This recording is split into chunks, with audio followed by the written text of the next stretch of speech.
There was a famine in the land, besides the first famine that was in the days of Abraham. And Isaac went to Abimelech, king of the Philistines, in Gerar. Then the Lord appeared to him. Do not go down to Egypt. Live in the land of which I shall tell you. Dwell in this land, and I will be with you and bless you. For to you and your descendants I give all these lands.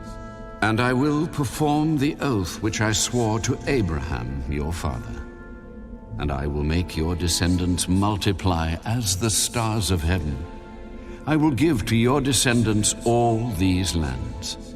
And in your seed all the nations of the earth shall be blessed, because Abraham obeyed my voice, and kept my charge, my commandments, my statutes, and my laws. So Isaac dwelt in Gerar. And the men of the place asked about his wife.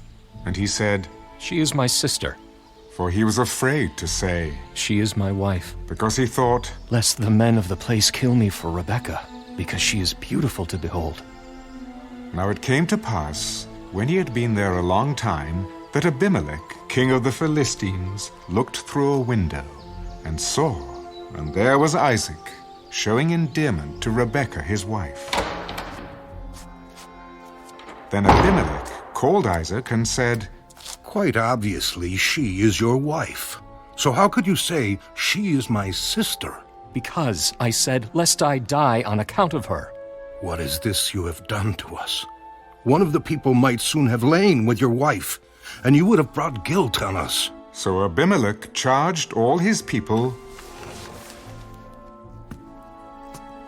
He who touches this man or his wife shall surely be put to death.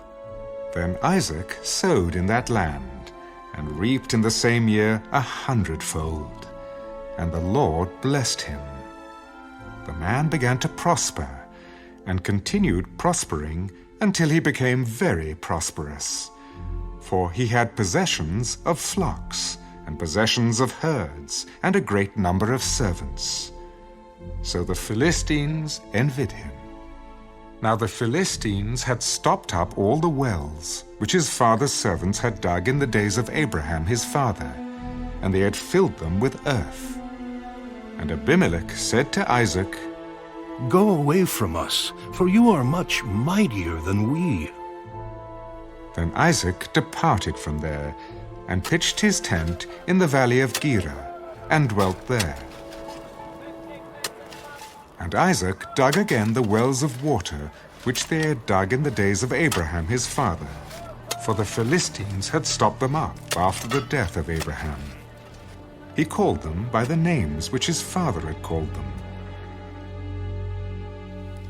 Also Isaac's servants dug in the valley, and found a well of running water there. But the herdsmen of Gerar quarreled with Isaac's herdsmen. The water is ours. So he called the name of the well Esek, because they quarreled with him. Then they dug another well, and they quarreled over that one also. So he called its name Sitnah. And he moved from there and dug another well, and they did not quarrel over it. So he called its name Rehoboth, because he said, For now the Lord has made room for us, and we shall be fruitful in the land. Then he went up from there to Beersheba, and the Lord appeared to him the same night and said, I am the God of your father Abraham. Do not fear, for I am with you. I will bless you and multiply your descendants for my servant Abraham's sake. So he built an altar there, and called on the name of the Lord. And he pitched his tent there, and there Isaac's servants dug a well. Then Abimelech came up from Gerar with Ahuzzath, one of his friends, and Phicol, the commander of his army. And Isaac said to them, Why have you come to me, since you hate me and have sent me away from you? We have certainly seen that the Lord is with you. So he said, "Let there now be an oath between us, between you and us, and let us make a covenant with you, that you will do us no harm, since we have not touched you, and since we have done nothing to you but good, and have sent you away in peace. You are now the blessed of the Lord." So he made them a feast, and they ate and drank. Then they arose early in the morning and swore an oath with one another. And Isaac sent them away, and they departed from him in peace. It came to pass the same day that Isaac's servants came and told him about the well which they had dug. We have found water. So he called it Sheba. Therefore the name of the city is Beersheba to this day. When Esau was 40 years old, he took as wives Judith, the daughter of Beeri the Hittite, and Basemath, the daughter of Elon the Hittite. And they were a grief of mind to Isaac and Rebekah.